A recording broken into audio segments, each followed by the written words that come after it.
आज हम देखेंगे एक बहुत ही गहरी और साइकोलॉजिकली इम्पॉर्टेंट होम्योपैथिक रेमेडी जो है स्टेफिसेग्रिया। जॉर्ज विट्ठल-कास के अकॉर्डिंग स्टेफिसेग्रिया सिर्फ एक इमोशनल रेमेडी नहीं है, बल्कि suppressed emotions, hurt self respect और साइलेंट सफरिंग की रेमेडी है।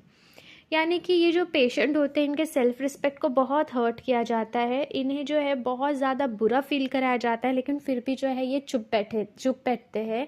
ये ना कि अपने लिए ना ही स्टैंड लेते हैं, ना ही कुछ बोलते हैं। तो ऐसे जो पेशेंट होते हैं उनमें क्या होता है, ऐसे जो मानसिकता के लोग रहते हैं तो उनमें जो है फिज़िकल सिम्टम्स और मेंटल सिम्टम्स जो आते हैं, तो अगर रीज़न ये है कि पहले उनका सेल्फ रिस्पेक्ट हर्ट किया है मगर वो चुपचाप उसे बर्दाश्त करते रहे, तो आप इसे स्टेफिसेग्रिया से ठीक कर सकते हैं। इस रेमेडी का कोर फीलिंग होता है, मुझे बहुत चोट लगी है लेकिन मैं कुछ नहीं बोल सकती। यानी कि उन्हें बुरा बहुत लगता है, ऐसा नहीं है कि उन्हें बुरा नहीं लगता, उन्हें बुरा बहुत लगता है लेकिन वो कुछ बोलते नहीं हैं। अब हम कोर एसेंस देखेंगे। विट्ठल-कास कहते हैं staphysagria is the remedy of suppressed anger due to humiliation. यानी कि बहुत ज़्यादा जो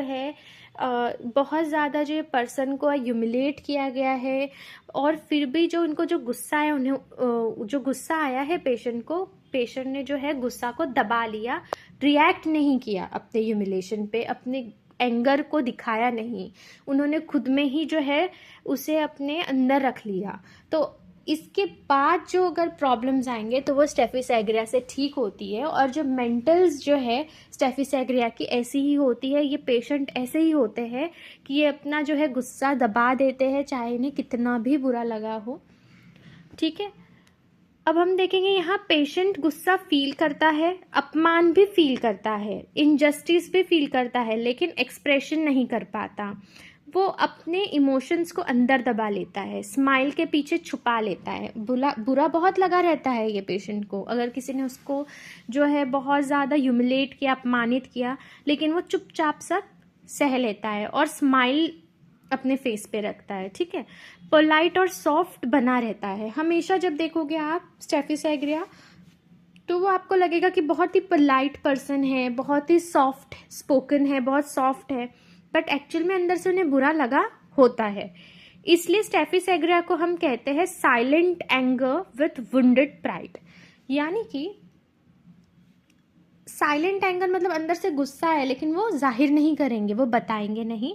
और विथ वुंडेड प्राइड यानी कि जो उनका अपमान हुआ है तो उससे जो है उनका प्राइड जो है उसमें जो है जख्म हो गई है, यानी कि उनका जो सेल्फ रिस्पेक्ट है उसका आपने हर्ट कर दिया है, लेकिन ये जो है एंगर नहीं दिखाएंगे, ये चुपचाप सब कुछ बर्दाश्त करेंगे। अब मेंटल पिक्चर में हम देखेंगे हार्ट और स्टेफिसेग्रिया। सप्रेस्ड एंगर दिखेगा इसमें, जो हम पहले से कह रहे हैं, जो की नोट है इसका।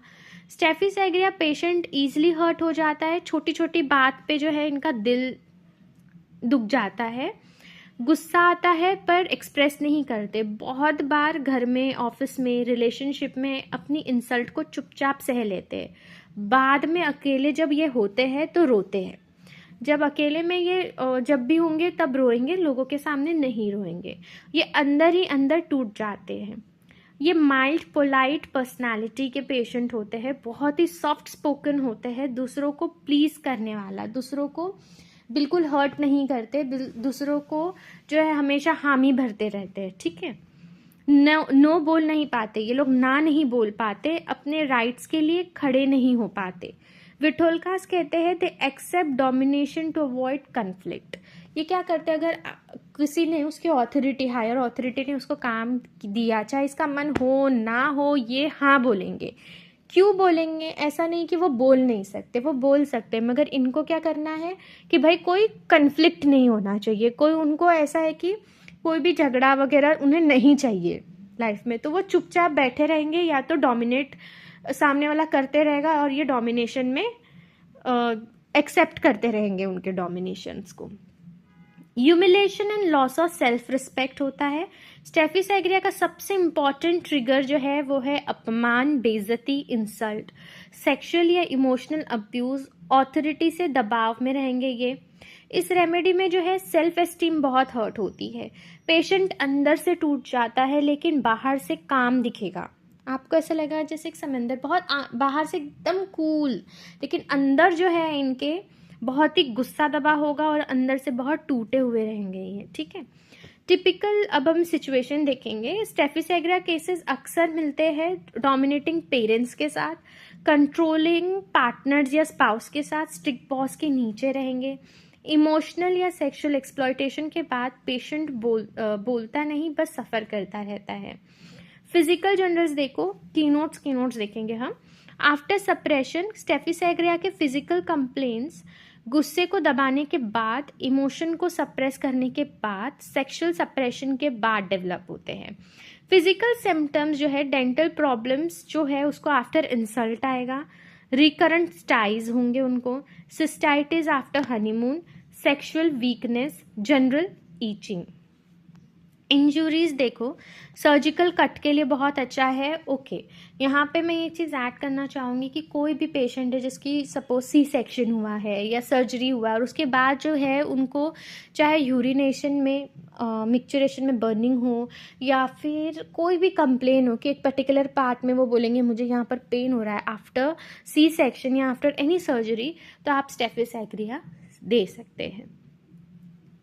तो ऐसे कंडीशन में जो है स्टेफी एग्रा बहुत अच्छा काम करती है। तो surgical cut, clean incised wound, post operative pains में। अब फीमेल पिक्चर जो है वो देखेंगे हम। तो फीमेल पिक्चर में स्टेफी एग्रा वुमेन जो है बहुत सेंसिटिव होती है, इजीली हर्ट हो जाती है, हस्बैंड या इन लॉज के डोमिनेशन में ही रहती है, उनके अंडर ही रहेगी। अब कॉमन कंप्लेंट्स जो हम स्टेफी एग्रा को से ठीक करते हैं वो है dyspareunia, vaginal irritation, depression after marriage के बाद का डिप्रेशन। विटोल्कास के according Staphysagria women suffers silently. Staphysagria की जो औरतें होती है वो सब कुछ बर्दाश्त करती है चुपचाप। अब मेल पिक्चर देखो, ऐसा नहीं कि ये सिर्फ फीमेल रेमेडी है, मेल में भी दिया जाता है ये।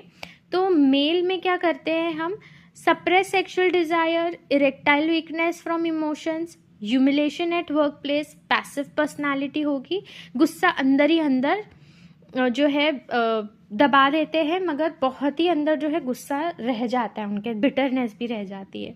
माइजमेटिक अंडरस्टैंडिंग देखेंगे। स्टेफी एग्रा जो है मेनली साइकोटिक माइजम का है विद सोरिक सेंसिटिविटी, इसमें होती है suppression, internalisation, chronic emotional stress होगी।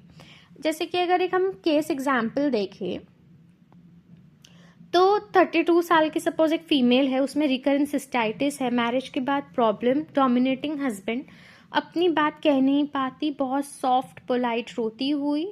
तो मेंटल्स देखो तो सप्रेस्ड एंगर, हर्ट, प्राइड रहेगा। फिजिकल में UTI suppose after caution, general में माइल्ड यील्डिंग नेचर होगी। तो जैसे हमने उसको स्टेफी एग्रा दिया तो सबसे पहले जो है इसकी इमोशनल रिलीफ होगी, कॉन्फिडेंस आएगा, ठीक है। फिजिकल कंप्लेंट्स कम होंगे, जैसे कि मैंने बोला यूटीआई होगा, सपोज बर्निंग होगा उसे, तो वो कम होगा।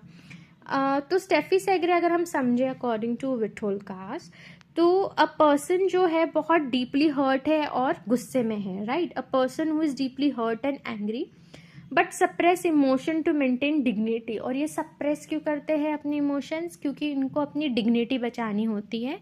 वो एक बोलते हैं ना, एक हद से नीचे नहीं जा सकते, तो वो क्या करते हैं, सबमिसिव हो जाते हैं कि ठीक है कोई डोमिनेट कर रहा है तो वो झगड़ने नहीं उतरते, वो ना अपना गुस्सा उतारते, ठीक है। वो ऐसे हो जाते कि ठीक है जाने दो, मतलब वो अपना एंगर भी नहीं बताते। वो इतने हाई प्राइड पर्सन है, हाई डिग्निफाइड पर्सन है कि उनका ऐसा है कि मैं अपनी डिग्निटी को वेल मेंटेन रखूँगा, और इसीलिए जो है वो अपने इमोशंस को सप्रेस कर लेते हैं। तो अगर स्टेफी एग्रा हम कहे तो Staphysagria equals to like suppressed anger plus humiliation plus